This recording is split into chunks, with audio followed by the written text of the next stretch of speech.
Welcome to the Soulbound Studios Podcast. I'm your host, Mandy.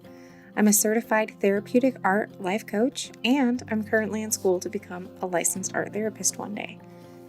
Here, we dive deep into the world of creative arts, exploring passions, facing fears, finding inspiration, and pursuing self-development. Whether you're looking to discover a new hobby or turn a beloved pastime into a full-blown passion, this podcast is for you. We're all about empowering women to take charge of their lives and follow their dreams. Join us every single Sunday for a new episode, and be sure to connect with our incredible community of like-minded women. Let's start this creative journey together.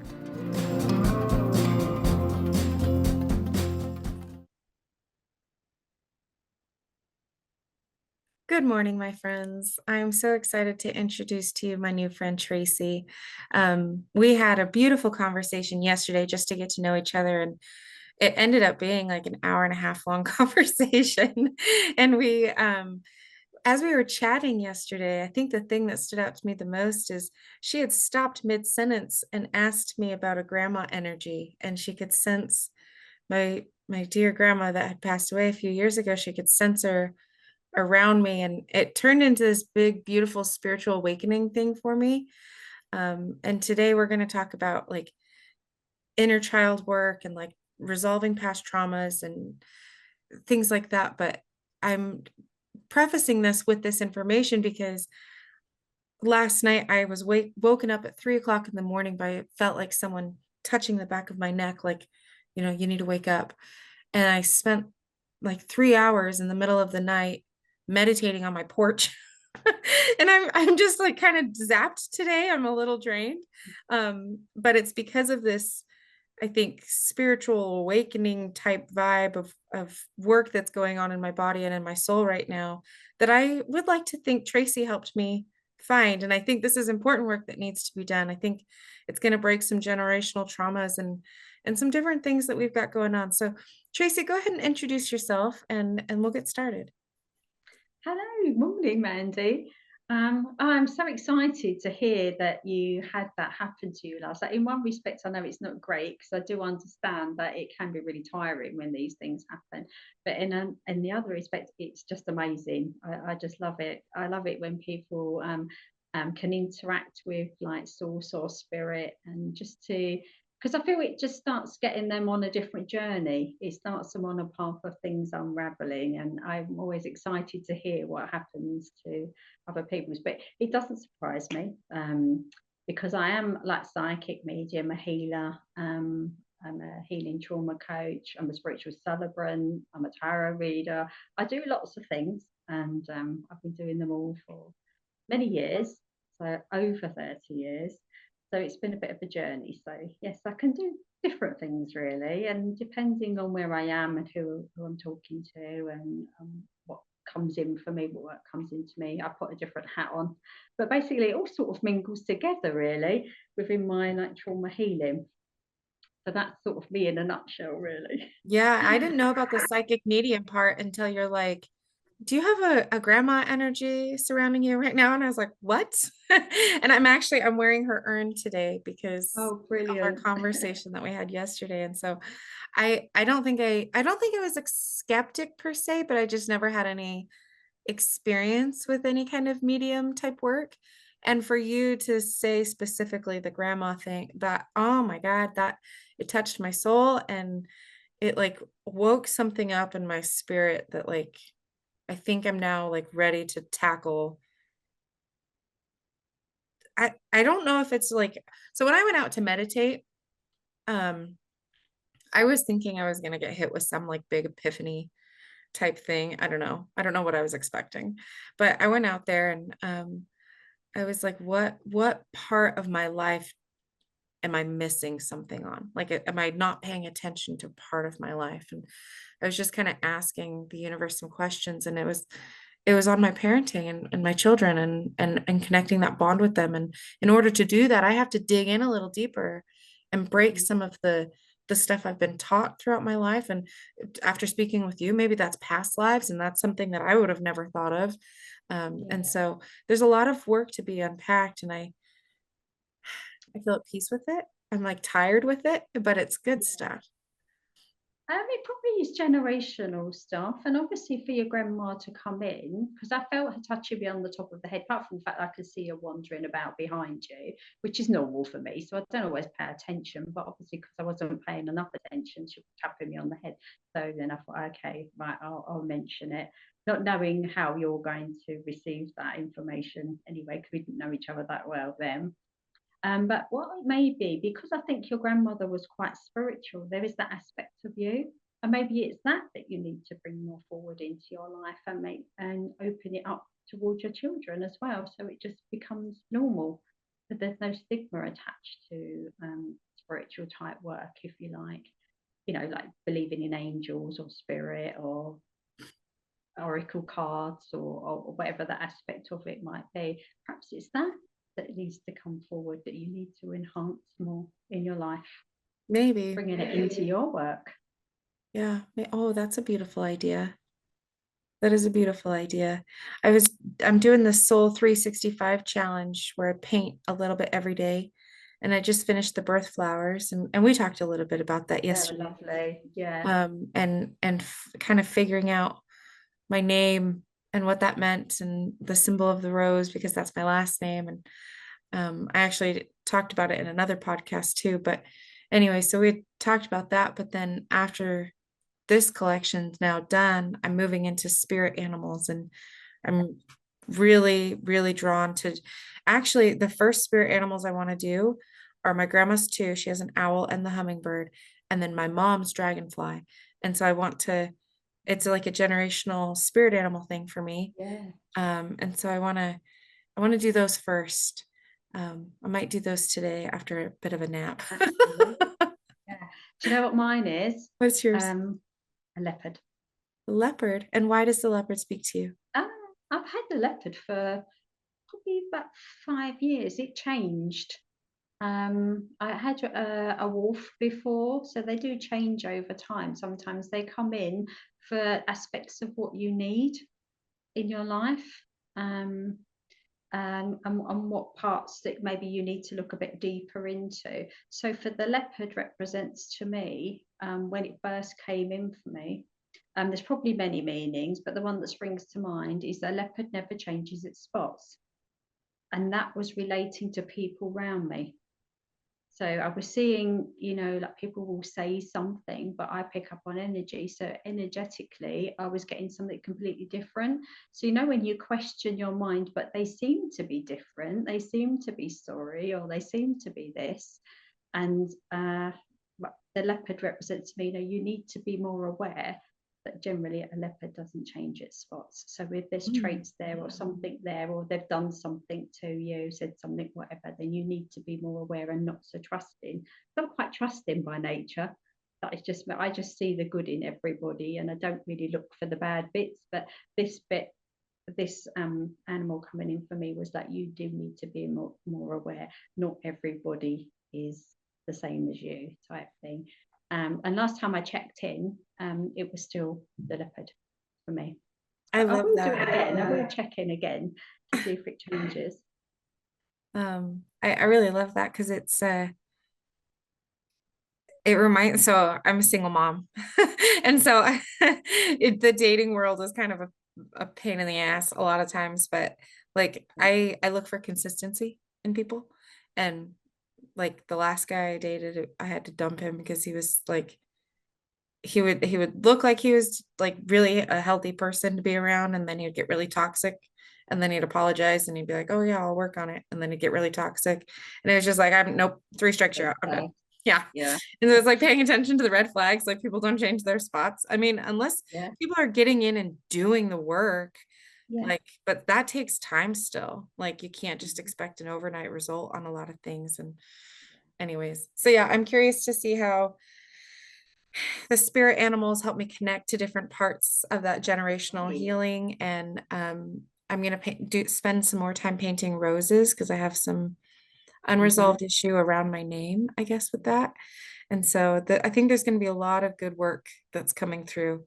So how can you see, do you know if there's a way you can see what your children's spirit animals are?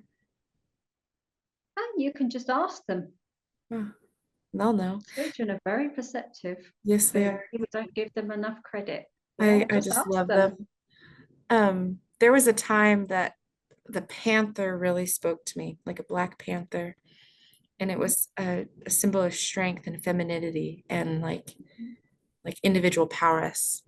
And anyways, that I remember that was a very strong animal presence in my life. Uh, Yeah. I, I think right around the time of my divorce, I went through that one. Oh, that makes So sense. yeah, so Yeah. anyways, I'm gonna dig into that and kind of open up Yeah. I love that. some Yeah. generational stuff. I think it will help me unpack some things, but I think that will be really beautiful. So, okay, so then can you tell me what does it mean to heal your inner child? I hear people say that, and there's sometimes that I'm like, okay, that's really like hippie woo-woo kind of, talk. But I'm really starting to dip into this world of spirituality and understanding like why we are the way we are and what we can do to make sure that we don't pass that on to our children and our grandchildren. Yeah. Okay, so healing the inner child is basically finding out what's running the show, because we function mainly about 5% in our consciousness. So we're aware of our habits and the things that we usually do. And there's about 95% that's subconscious that is running the show. And these are our limiting beliefs, things that we were told about what we can and can't do, achieve. This relates a little bit more to women because they may have been told, oh, what do you need a career for? You're just going to get married and have kids. Or there's also aspects around money, where if the parents didn't have enough money, so they feel that they can't charge for their services or their gifts, especially in the spiritual world. Or if they get repeating negative relationships, and it could be that that's what they saw when they were a child. That's maybe how the parents were, or a parent, what they experienced. So there's a lot of things that are running the show in the background. And when people can't seem to find a way to move forward, you normally have to go right back to the ages between maybe 0 and 7, and that's usually when we're like little mini sponges. We pick up everything that's going on. That's when we do the most learning in our life. So if you think of a baby, by the time it gets to 1, it can usually walk, maybe talk, feed itself, and do lots of things. So as it progresses, it just picks up a bit, oh, that's how you do it, or that's how you speak, or that's how you act, or don't act that certain way because that person's angry and not don't like confrontation, or don't speak until you're spoken to, sit down, be quiet, don't listen. And they wonder when they're adults why they're very reserved, why they don't come forward in life, or why they can't move forward in life, because it's a lot of this stuff that they've either been taught by the caregivers, could be parents, grandparents, teachers, whoever they were around, or it could just be what they've picked up generally. Maybe the news was on, or things that they've been taught in school. So you have to just go back to see what's running the show, what the limiting beliefs are there. And of course, it comes into the trauma. If there's been trauma from like neglect, abuse in some form, sometimes it's physical abuse, sometimes it's sexual abuse, sometimes they weren't fed on time, or perhaps the old story was if a child is crying, leave it to cry. Let it cry itself out. So what does that message give to a child? You're not worthy of love. Why do they not love me? Why are they not picking me up? Why are they not cuddling me? So there's loads of things that you can unpack, taking it right back to the childhood. So sometimes you won't be aware. You might have some memories of that age group. Sometimes they're blocked. You just block them. You can't deal with it. But what you can do is maybe ask other people in your family, how were you as a child? How were you brought up as a child? How were your parents to you? Where you've been given a lot of limiting beliefs, you can't do that, you can't climb that tree, you can't go there, you be careful when you go there, don't spend that money, we can't afford it, you can't have that. Whatever the aspect was for you, is just go back in and just start unpacking it to see what it is. Sometimes it's not even yours. That's when the generational trauma comes into it. And sometimes it's stuff that's carried over from past lives as well. And as I mentioned to you earlier, sometimes it can be stuff playing out in timelines. Sometimes it can be health issues. It can be lots of different things. And if you tried lots of different methods to try and find out what is holding you back or why you can't move forward with certain stuff, you've done therapy and stuff like that, usually I don't like to say this, but I end up being the last resort because they've tried everything else, and then we go in and we start unpacking a lot of the stuff and then healing it. But we don't just talk about it. I said to you a little while ago before we came in here, I don't really like to know everybody's stuff because I feel that does then trigger them. So I just need a rough idea of what I'm dealing with, and then I go in and do various sessions, for want of a better word. They're very deep as well, and we go in and we start unpacking it. And sometimes you see the light bulb going off, you see the realization, oh my God, like it can be, sometimes it can be a simple thing that's playing out, and sometimes it's very deep, very traumatic. So yeah, that's basically what healing the inner child is. So you have to go back sometimes to when you were a child, and if you were lucky enough to have a nicer childhood when you had hobbies and you went dancing and you were singing and laughing and colouring and all of that, you may have had them as well, but you have to go back to those happier times to see what lit you up. Because sometimes when people come to me, they have no joy. They can't find any joy in their life anymore.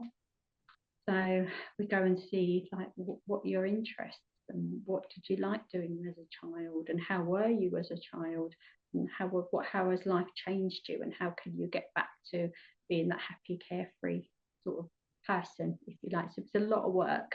It's a lot of work. It's continuous as well. It does never end, I'm afraid. Mm-hmm. You just got to keep going. So once you do the inner child, you can do the mother line, the father line, the generational clearing. Anything that needs healing within the body that's stuck energetically there. Because I believe, well, I know this to be true, that anything that's happened to you as a trauma, not only would it be register in your mind and you get triggered by it, but your body would also remember. It remembers anniversaries, it remembers dates, it remembers times, and you can get things flare up in the body. So sometimes it could be aches and pains that people can't find where the root of it is. They could go to the doctors and they discover we can't find anything wrong with you. Other times it could be just a feeling of very low, being depressed and just can't really get in anywhere, no get up and go. It can be that. Or sometimes they are very aware of a trauma that's happened, say sexual abuse, for instance, and they know that that's running the whole show. They can't regulate their emotions. They get triggered really easy. They're self-sabotaging, they're self-soothing, maybe drinking, taking drugs, overeating, shopping, gambling, could be sex. It can be multiple things, just constant needing noise all the time, can't be alone, can't sit with themselves. You know, it just shows in many, many ways. So there's a lot of work to unpack usually by the time I get to them. It helps if they're a bit more spiritually aware, so they get what I do. That is a bit of a benefit. As I said to you earlier, I have worked on people that have no clue what I'm talking about, and there's an element of trust there, and have allowed me to help them, if you like. Well, we've had quite good results from it. But it's ongoing. This stuff is so deep sometimes, and it's been playing out usually for like 20, 30, 40 years even. So you can't clear it in 5 minutes or, a couple of months. It's really ingrained, embedded. So sometimes it takes a few times that you have to revisit it to completely clear it. But it does help people move forward in life, to start seeing light at the end of the tunnel, start seeing a little bit of joy in there. So you can see it's quite a big thing. So I do like rituals, journaling, shamanic work, healing modalities, the usual trauma stuff, like going in to see how the system is, how to regulate the system, what the triggers are, that type of thing. So I cover all aspects. And of course, I have a background in fitness, diet and exercise and all of that. So I look at that aspect as well. So I bring all my modalities in together to do stuff. So I can do like somatic exercise, which releases trauma. Quite popular is yin yoga. That helps quite a lot. And it releases a lot of trauma, which could be stored around the hips area for women. And they find that they have lower back problems, stomach issues, if they've had sexual trauma, for instance, they would have issues in that area, you know, the womb area, big bad periods or endometriosis or needing hysterectomies or whatever, because that is a space within a female body, whether you've got a womb or not, that is a space that does hold trauma as well. So it'll go somewhere. It always goes somewhere. And then it tends to show more in the heart area, lungs, sometimes digestive issues. Sometimes it could be skin breakouts. It can show, it's just a big subject, really. It's just like, where do you want to go with it? Yeah. But that is sort of trying to round it up for you. That's basically what it means to heal the inner child. You have to go back to see what the limiting beliefs are, what's running the show.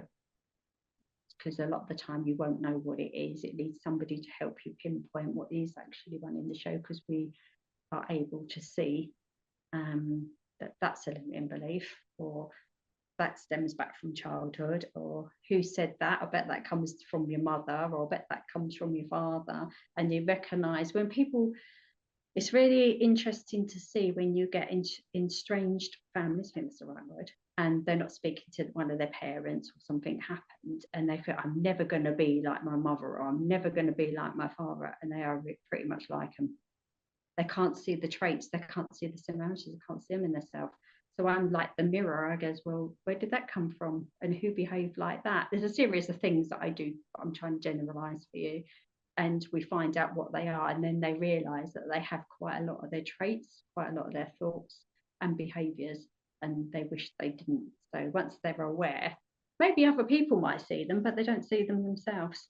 They see that they think that they are a different person. So that, and I do the work on myself, so I could say the same thing. I didn't want to be like a certain person, but then when I really sit with myself and look, and I thought, yeah, I actually do that as well. So you have to, I can see that. yeah, can see that. I can definitely see that. It's Yeah. hard to like, because like, okay, so I'll use an example. So my mom is the most beautiful person, wonderful soul. I love her to pieces. When she gets overwhelmed, she yells. And that's the part of me that I always like, I don't ever want to do that to my kid. But that's the part that I feel like in my parenting that I'm really struggling with right now. It's not anger. It presents as anger, but it's overwhelm. It's like the TV's over here and this kid's going beep, beep, beep, beep, beep, beep, and like, there's too many noises, there's too much mess, there's too much chaos. Then someone's trying to ask you a bunch of questions while you're trying to cook dinner, and it's like too much, and you're like, just leave me alone for just a second. And I hate that.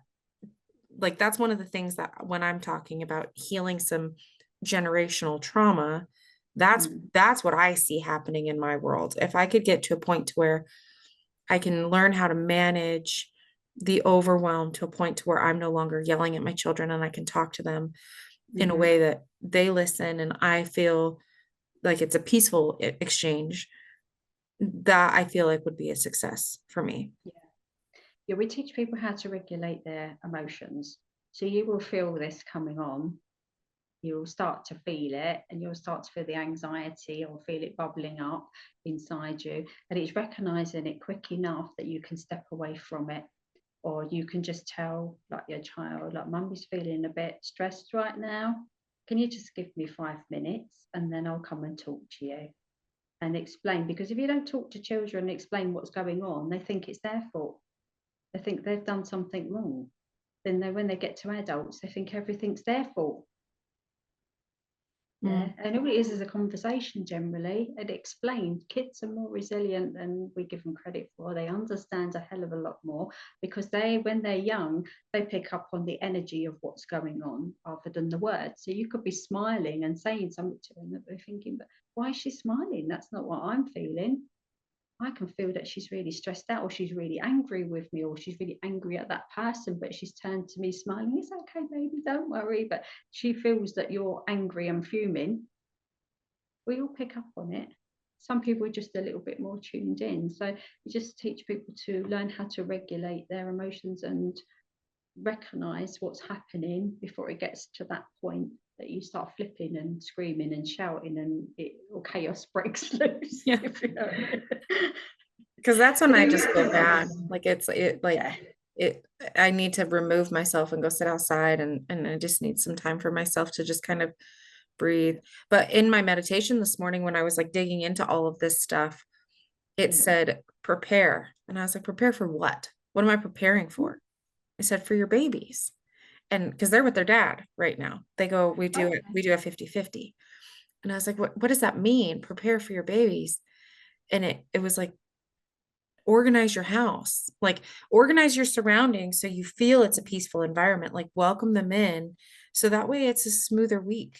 Like mhm, get the laundry done, like have the dishes cleaned up, like prepare for your babies. And I was like, oh, yeah, well, that's simple. But it's one of those things that like my body is just saying, if you want to help regulate this portion of yourself, you need to actually do the work by like not what is the word? You need to do the work by removing some of those things that overstimulate you. And mhm, so that's what in this whole meditation thing this morning, that's what I was feeling. yeah. Yeah, I'll share something with you because before I do any of my work on the spiritual plane, healing, or even my podcast, I make sure that my space is clean and tidy. That the windows have been open, the air comes in, I burn sage or whatever I feel like burning at that time, and I set the environment, I set the scene. Whether anyone can see it or not, it doesn't matter. So if you used to come into my place, there won't be any dishes. I've already done them. Everything's done.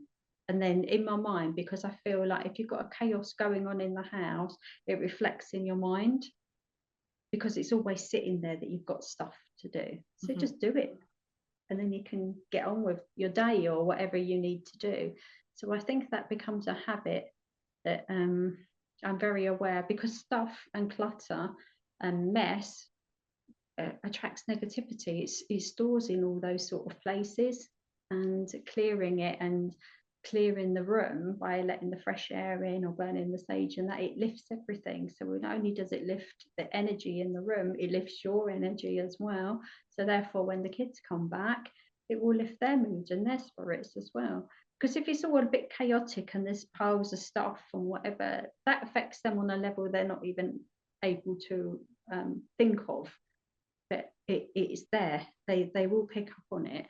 It will affect their level of not well-being. It's not the right word, but their Comfort. level.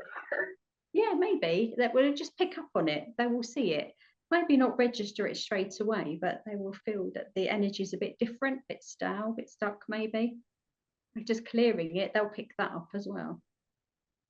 It's interesting how it affects kids the same way it affects me. Like it's all the same. Like we're all human, but so for example, when you first walk in my house, I have an office space, and it right now it's filled with like boxes of things that I have to like go through and organize and clean out and stuff. But that's like what you get hit with right when you walk into our home. And so it's Right. like it feels like it's like a non-important thing. Like it's not a priority. Like in the scope of everything that needs to be done, organizing the office feels very low priority. But in the scope of our comfort levels and the welcoming energy in our home, that's a high priority. And Mm-hmm. that's the first thing you see when you walk into our home. And so Okay. it's anyways, it's a I would actually flip that. I think that's quite a high priority. yeah, and that's what I'm You saying want is to, like I think in the yeah. level of the comfort and things, I think it is more of a higher priority than what it sounds like. Yeah. Because your work, you'll be self-employed now, aren't you? And you want Mhm. to be creative and do all the stuff that you wanted to do for a while. So being faced with all that in a box, now what does that remind you of? Your past life. But not a past life, your past life with your husband, the new life you're now bringing in with your children and everything. So like, why is it all packed up? Why is it not out and put out and done? That is true. Some of those boxes are from several years ago that I brought over from my ex-husband's house. Yeah. So whether you need to get rid of them because there's an energy attached to it, or you need to put it out and give it a new lease of life. Mhm. They're stuck in a box. It's like, this is what I mean. What's playing out subconsciously that you're not aware of? So them seeing that and you seeing that every day will be having an effect on your overall well-being and your creativity. So where you work and where you make your money and where you're building your new foundations, that's important.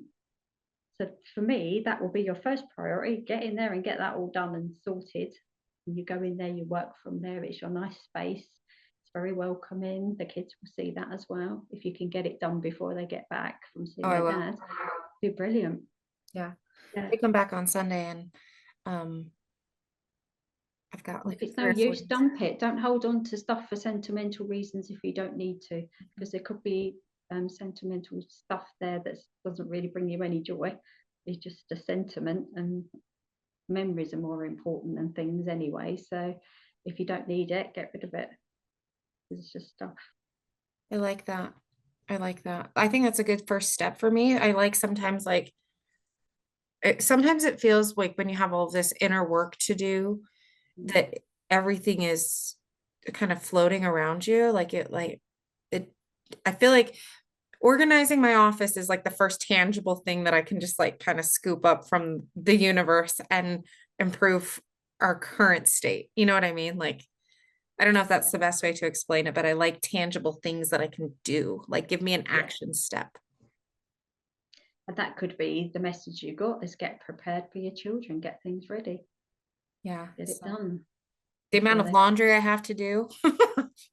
well, yeah, there's that as well. I have 4 kids. I feel like I Right. cannot keep up.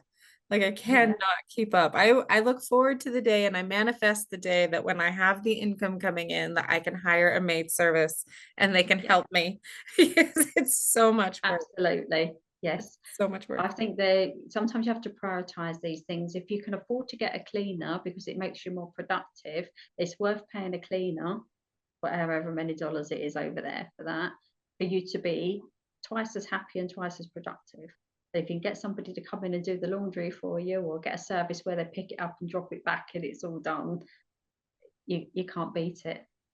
If it's a necessary thing to get your life flowing in a lovely manner where you can just create and do what you want to do. I'm not trying to be airy fairy here, but I mean, generally, if you can afford to do that and make your life so much better, then just do it. Just do it. Because you're juggling 4 kids, a job, and everything, a house, shopping, cleaning, and it's a lot. Mhm. It's a lot to do by yourself. It's a lot. Yeah. So, anyways, those are the first steps I'm taking into digging into my own generational stuff is Mm, my spirit animal paintings and then I love that. cleaning up my office space. And I think I'm just going to turn on some good energy music, burn some sage, and just clean today and just enjoy the Mm, day. I'm kind of yeah. feeling a little zapped in energy, but I think that the energy will return when Mm, like the clutter and the things are organized.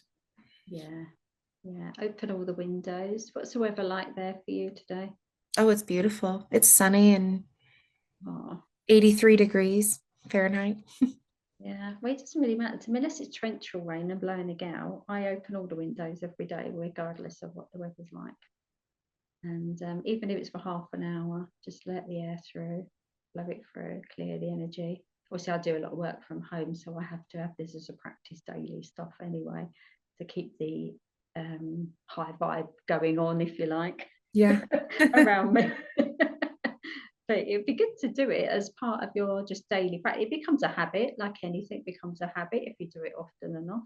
It doesn't take 5 minutes sometimes to just go around and do the things that you know that you need to do just to make you feel calmer in yourself every day. Yeah, I'd like to start building it as a like a wind down ritual is like resetting my home and like getting it Mm, all tidied up and so that way you wake up every morning to a tidy home. yeah, So yeah. anyways, well that was probably more like my own little therapy session, I think. We did this yesterday. We did. We just ended up diving into it. It's interesting I'm how cool with it. It's fine. it's just really interesting how like whenever I talk to you, like you just seem like a beautiful guide and it's easy for me to just open up to you and just share different parts about my life, and you're like, oh, well, you might think about this. And we never intend it to be a whole session, and then it just ends up being that No, way. but that's my world. That's what I do. Did you look up your human design? I asked you yesterday. Did you do I it? did not get a chance yesterday. Yesterday was super busy, but tell us about a human design. Tell our listeners, what is human design? I don't know. I think it's more common over there than it is here in the UK. But basically, it's your soul blueprint. It's your makeup of how you are meant to be in this world, or one of the ways if it sparks an interest in you. So there's 5 types: manifester, manifesting generator, generator, projector, and a reflector. So the reflector are the rarest type, 1% of the population. Projector, which is what I am, is about 20%. And then the rest are made up mainly by generators and the manifesting generator. There's not that many manifestors, but there are quite a few. People like me, I think I could get this wrong, but this is just to give you an idea. People like Beyonce, maybe, Adele. These are people that are manifestors. They come in and they just do. You don't see them or hear from them. Yeah, they do a massive album. They're all over the place. Everybody loves them. They're a sellout, and then they just retreat. That's like a manifester. They could just manifest and do these big things. So anyway, for me, which is a projector, we're very absorbing and seeing. We can get really in deep. We can see what other people can't see, basically. We can see the real, what's going on here. So that's why I'm good at my job, I suppose, is because that's what I am. But I didn't know my type until I looked into it, and I've been studying it for about 5 years. It is part of one of my programs. There's a little part of the human design which is called the Pearl, which is your purpose. So I will bring that in. But you can have a reading, and they take quite a while to do. They take about 3 hours to get all the information together to give to the person. And then I like to do a one-to-one as well to explain it to them. So it's about how you function in the world. So me being a projector, I have a limited amount of energy. So I can be very in-depth, full on, and I can get a lot done in like 3 hours, which would probably take somebody else, maybe like a generator or somebody, probably 8 hours. So we can really condense it. You can see, we can find the easiest and quickest way and simplest way to get something done or fix it, or whatever the case may be.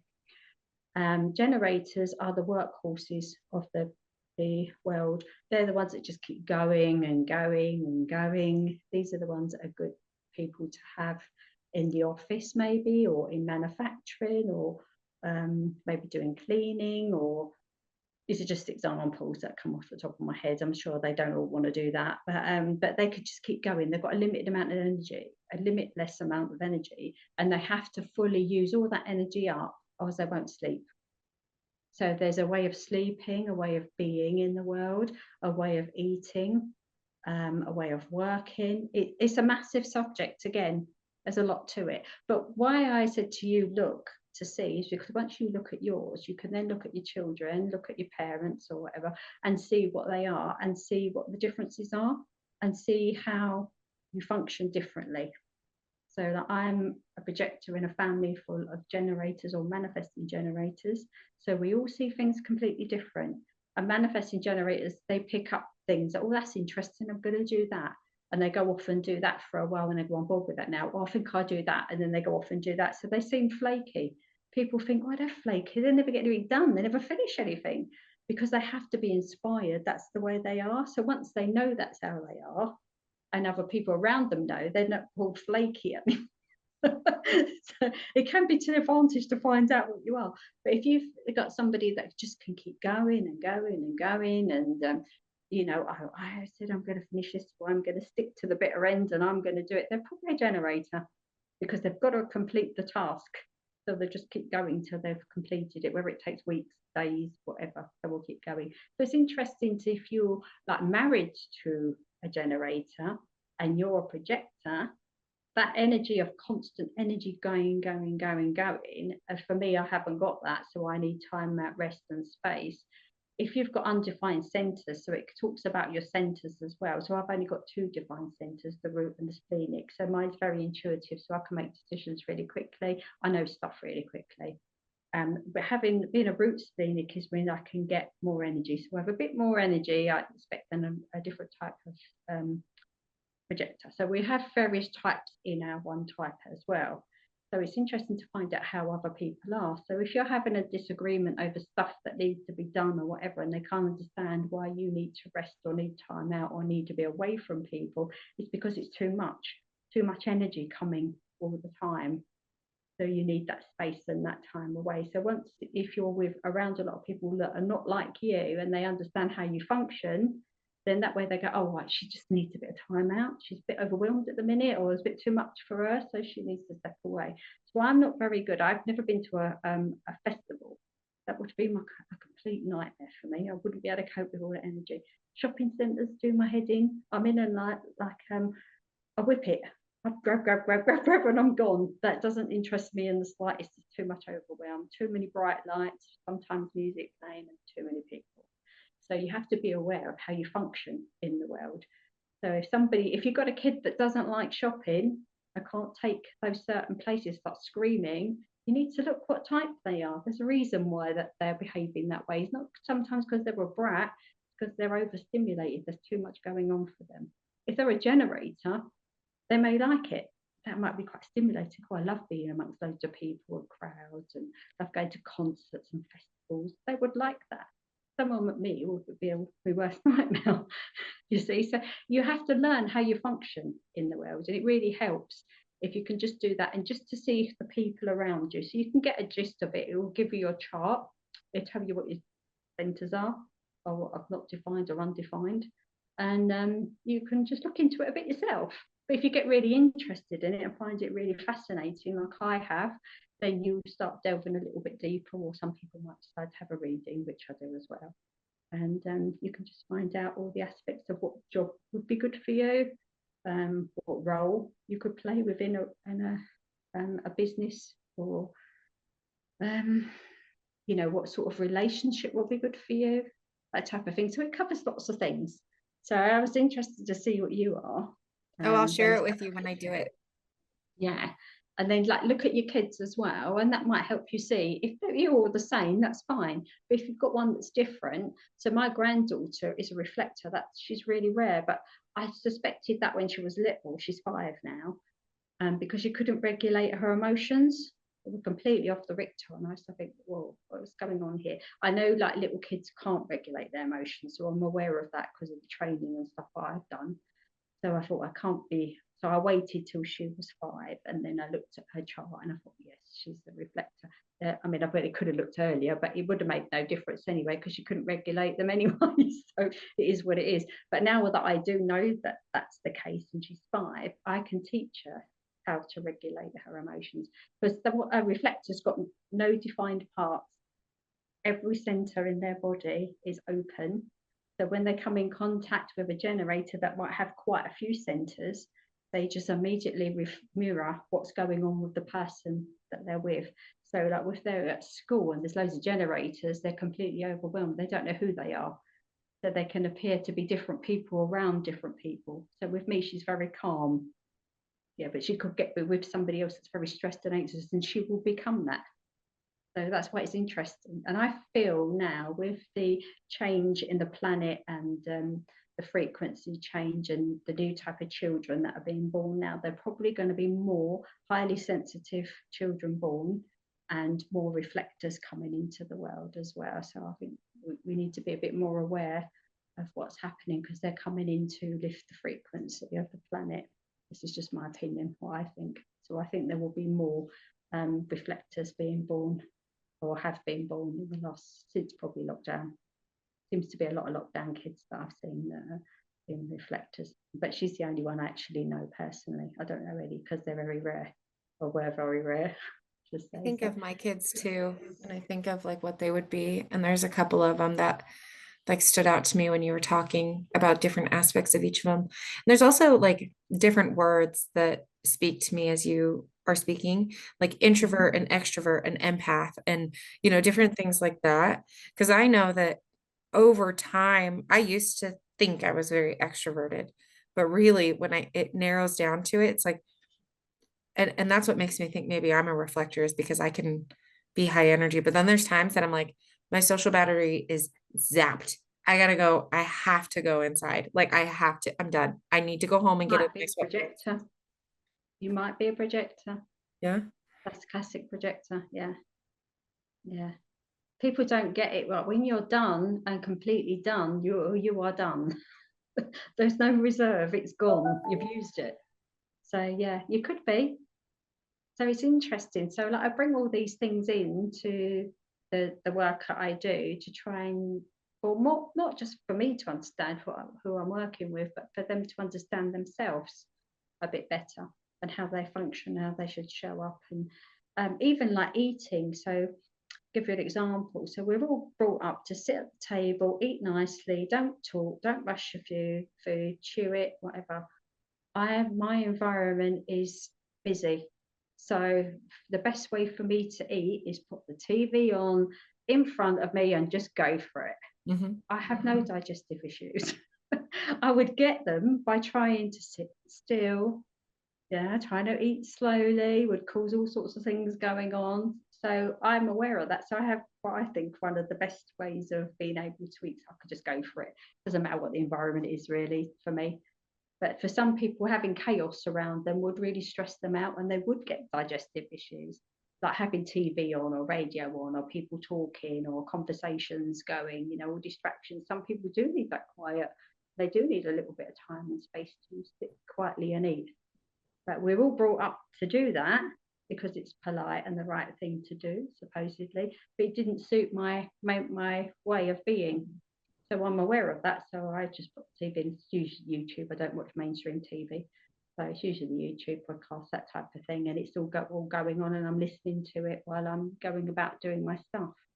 But it's interesting to see how you're brought up as well, to whether it actually fits with your design and how you should actually be showing up in the world. So once you get into doing it, you can live more in alignment with how you're meant to be, and you find that everything starts to align a bit better. It's one of the aspects of bringing yourself into alignment as well. So if I'm really tired, I honour that. I don't take any work. I don't do any. I just work on myself and just relax, chill, do what I need to do till my energy level comes right back up again. And then usually the work just comes in naturally anyway. So I am very aligned with, because if you try and force it through being tired, as you would know yourself, you're not very productive. You don't do a good job. So it's just pointless of trying. But probably a generator would try and try and work through that. So that's the difference between the people. So there's only 5 types and mainly 4 that you would relate to, really, that most people would be in that category. Yeah. So Well, that's fun. Well, I'll take the human design. I'll put a link to it in the show notes too. So if other people want to take it and they can kind of learn more about themselves. Yeah, I mean, you could just get the chart and it would just tell you. If you say you want to go in depth, then you would need somebody that does it. But you can learn it yourself. You can get books on it and whatever. You don't need to. But some people like a quick fix, don't they? So if that's the case, then you need someone to read it for you. Yeah. Yeah, it's fascinating. Well, that's wonderful. Well, if anybody would like to work with you, how do they contact you? I have my YouTube channel, which I'll guess we'll put the link on, and I have my website, which is healingtraumacoach.co.uk. I have various social medias and stuff, but they are basically closed down, so you can't really get on them anyway. So I have quite a closed network, so there's no point in going through social media aspect. But yeah, you can contact me from my website. There's a link on there to contact me, or you find me on YouTube, and we've got the podcast up as well. Put the link on there. But I wanted to ask you about your stuff, about your new ventures and about your artwork, because you quite inspired me, because I am quite, as I said to you earlier, I'm quite artistic, and I just, like, you showed me your pictures yesterday. Where are you going to put them up? Where can people see your work? I'm going to get them up this week, I think. It's interesting because I had a very strong plan of like what I was going to do for all my work stuff, and then I had this meditation thing this morning, and now it's like all of that's going to get put on hold and you're going to prepare for your babies. And I'm like, okay, Okay. Okay. So I was going to try to put this up this week. I initially set the goal for July 19th. So I guess I can still make that goal happen. Oh, So, you could, yeah. I love the thing about the spirit animal. So you're going to commission work for people if they want to have their spirit animal oh yeah, I done. could totally do that. Yeah. I Yeah, think for this challenge, I'm just going to use these little 3x3 cards to paint on, and yeah, do one every day. But if someone wants something bigger, I actually have a really big, beautiful vision for the owl because that's my grandma's, and I want to yeah, do that on a very large canvas. So I think I'm going to dig into that a little bit. But yeah, I'm starting to open up this world of coaching, like doing therapeutic art coaching. Um, but since I haven't really done it before, I'm just doing a free group for now. And so, Mm, and you joined that yesterday. So if people I want to did, get in yeah, contact with you, they can go on there too. I guess you're in there. yeah. Um, so I'm just starting to kind of get my feet wet in what a group, like a membership type setting might look like. But for right now, everything's free. So I'm excited to to dive into that a little bit more. So what did I see on your page yesterday, which is paint and scream or something like that? Have I Yep. got that right? Yep. So the whole idea behind therapeutic art is that you're allowed to feel whatever emotions you want to feel while you're painting, and it therapeutic art is about the process, not about the end result. And so I think a lot of times people don't attend these paint and sip events because they don't feel that they are any good, and we put a value, or we basically put ourselves into this little box of I can't paint, I can't do this before you even try. Or maybe they have tried in the past and they're like, no, I'm not for me. Whereas this paint and scream event is meant to be what I was finding in our community and with a lot of women my age is that there's like this bottled up rage. Like there's so much Mm, frustration. Life just sucks sometimes, and that's okay. But we're going to dig into it a little bit. And so I have a venue that I booked through Parks and Rec, and I'm going to prepare it like the artist equivalent of a padded room and make it so we can throw paint around. But yeah. if you can throw paint, if you can finger paint, if you can slap a canvas, like, or slap a paintbrush around, you can do this event. And we're going to Oh, turn on some brilliant. rage music and allow people to just feel all the frustrations. There's some actual physical techniques I'm going to teach, and like the Mhm. scribble journaling. Like I do this technique where you just like scribble all your thoughts out, and it's not legible to anybody. Like Yeah. when you even look back on it, you might remember how you felt, but you may not remember everything you wrote. And allowing those to kind of peek through some of the artwork, and letting those be what they are. And so we're going to dive into some of that stuff, and we're allowed to Wow. scream, we're allowed to curse, we're allowed to make some noise, we're allowed to throw paint. Like I'm basically doing all of the mental load of preparing a messy space. Like I've got you. You just come in, bring your painting clothes, bring a beverage of your choosing, and we're gonna Just paint. go for So it. Oh, yeah, are so you I'm going to doing that in record this? August. So yeah, it'll be fun. I think I'm gonna do it as an online workshop too, because I think a lot of people Yeah. can benefit from it. Yeah, I'd love to do it. I think it sounds like fun. Yeah. Well, it was so lovely to talk to you, and I think that this is Oh, and absolutely you. so wonderful. And I'll make sure to put all of your links in the show notes. But thank you so much for being here. And we're going to share this video, aren't we? So I can put it on mine. So I'll also put everything so people can find out about you as well. It's lovely to meet you, my new friend, It's so lovely to across meet the you. pond. And until next time. Yes, until next time. Okay.